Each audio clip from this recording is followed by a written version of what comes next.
are in for a treat, a true feast of music from the 3 countries from which participants in the choir come, and also, of course, a performance of Vivaldi's Gloria. The choir first met on Sunday, last Sunday that is, and began rehearsals on Monday, and it's amazing having heard them what they have achieved in such a short space of time. So, dyna ni. Dwi'n meddwl bod wedi deud y cyfan rwan. Please, will you give a very warm welcome to the International Youth Choir. Diolch yn fawr.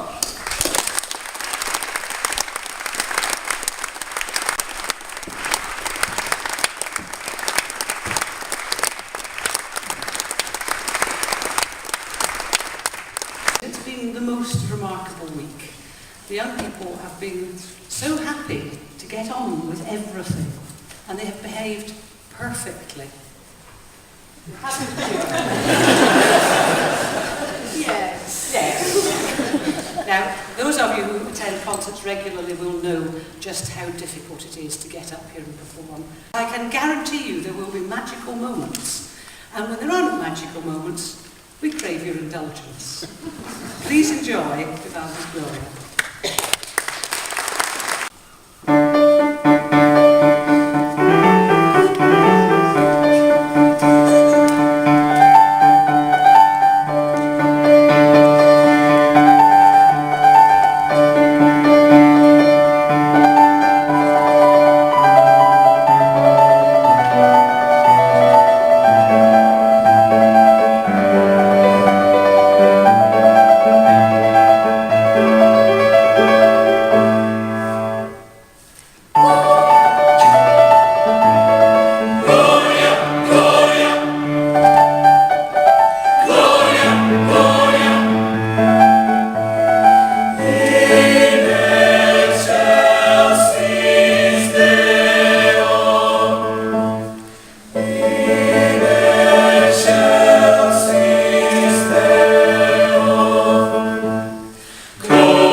Procter Magnon